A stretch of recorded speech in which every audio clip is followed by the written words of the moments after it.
Doctor, ഇപ്പോൾ ലഹരിയോടുള്ള ആസക്തി ഒരുപാട് വർദ്ധിക്കുന്ന ഒരു കാലഘട്ടമാണിത്. അപ്പോൾ ഈ ഒരു ആസക്തിയെ നമുക്ക് എങ്ങനെ മറികടക്കാൻ സാധിക്കും?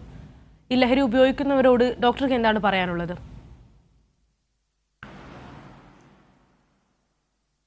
അതിനകത്ത് ലഹരിയിലോട്ടുള്ള ആസക്തി എന്ന് പറയുന്നത് വളരെ ഗുരുതരമായ അല്ലെങ്കിൽ സങ്കീർണമായ ഒരു പ്രശ്നമാണ്. അത് നമുക്ക് അതിനെ ചുരുക്കി പറഞ്ഞാൽ നമുക്ക് ഒരുപാട് കാര്യങ്ങൾ, അതായത് സാമൂഹികമായും ജൈവശാസ്ത്രപരമായും വ്യക്തിപരമായും മനഃശാസ്ത്രപരമായുമുള്ള പല കാരണങ്ങളാലാണ് ഈ ആസക്തി ഉണ്ടാകുന്നത്. അപ്പോൾ ഇതിനകത്ത് ഏറ്റവും പ്രധാനപ്പെട്ട ഒരു കാര്യമെന്ന് പറയുന്നത് എനിക്ക് തോന്നുന്നു ആദ്യത്തെ ഉപയോഗമായിരിക്കും.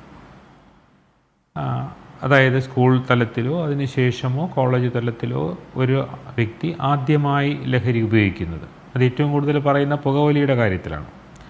ആദ്യത്തെ പുകവലി എന്ന് പറയുന്നത് തന്നെ വളരെ പ്രധാനമെന്നാണ് പറയുന്നത്. അതിനുശേഷം ഒരാൾ, പ്രത്യേകിച്ചും ഒരു വശബദ്ധനാകാൻ സാധ്യതയുള്ള ലോലമായ ഒരാൾ പുകവലിയിലോട്ട് ഉറപ്പായും പോകുന്നത് ആദ്യത്തെ പുകവലിക്ക് ശേഷമായിരിക്കും.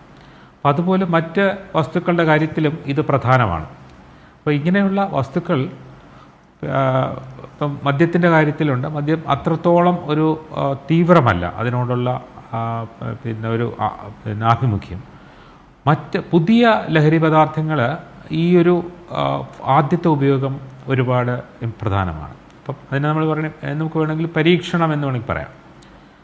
ഇനി രണ്ടാമത്തേതെന്ന് പറയുന്നത്, ഈ ലഹരി വസ്തുക്കൾക്ക് ഒരു വ്യക്തിയിലുണ്ടാക്കാൻ സാധ്യതയുള്ള അതിൻ്റെ ഇഫക്റ്റ്, ഫലങ്ങൾ എന്തൊക്കെയാണ്?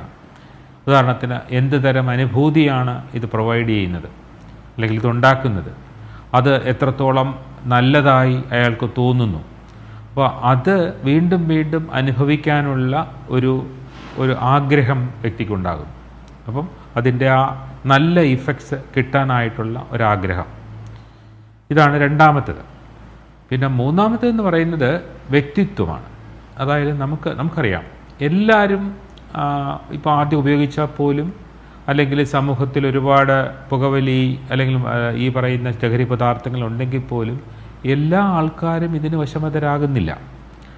അതിന് ഒരു കാരണമെന്ന് പറയുന്നത് അയാളുടെ പേഴ്സണാലിറ്റിയാണ്, വ്യക്തിത്വമാണ്. വ്യക്തിത്വം എന്ന് പറയുന്നത് വളരെ വളരെ സങ്കീർണമായൊരു കാര്യമാണ്. അതിനകത്ത് അയാളുടെ അതായത് വളർന്നു വന്ന രീതിയും പിന്നെ ജനിതക ഘടകങ്ങളും എല്ലാം ചേർന്ന ഒരു വ്യക്തിത്വം കൂടെ അങ്ങനെ സസെപ്റ്റിബിൾ എന്ന് പറയുന്നത് വൾണറബിൾ ആയിട്ടുള്ള ഒരാൾ.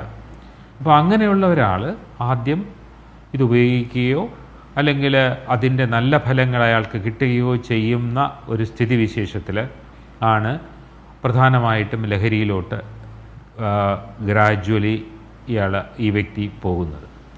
ഇത് കഴിഞ്ഞിട്ട് പിന്നെ സംഭവിക്കുന്നത് ബയോളജിക്കലായിട്ടുള്ള കുറേ ചേഞ്ചസ് ആണ്. അതായത് നമ്മുടെ ബ്രെയിനിലുണ്ടാകുന്ന, നമ്മുടെ തലച്ചോറിലുണ്ടാകുന്ന കുറേ മാറ്റങ്ങളാണ്. ആദ്യമൊക്കെ നല്ല ഇഫക്റ്റിന് വേണ്ടിയിട്ട് ഇത് ഉപയോഗിക്കുന്നു. അത് കഴിയുമ്പോഴത്തേക്ക് ആ ഇഫക്റ്റ് കിട്ടണം എന്ന് നമ്മുടെ തലച്ചോറിൻ്റെ ചില ഭാഗങ്ങൾ പറയും, അല്ലെങ്കിൽ ചില ഭാഗങ്ങൾ അതിന് വേണ്ടി പ്രവർത്തിക്കും. അത് പ്രവർത്തിക്കുന്നതനുസരിച്ച് ഈ വ്യക്തി ഈ ലഹരി പദാർത്ഥങ്ങളെ തേടിപ്പോകുന്നു.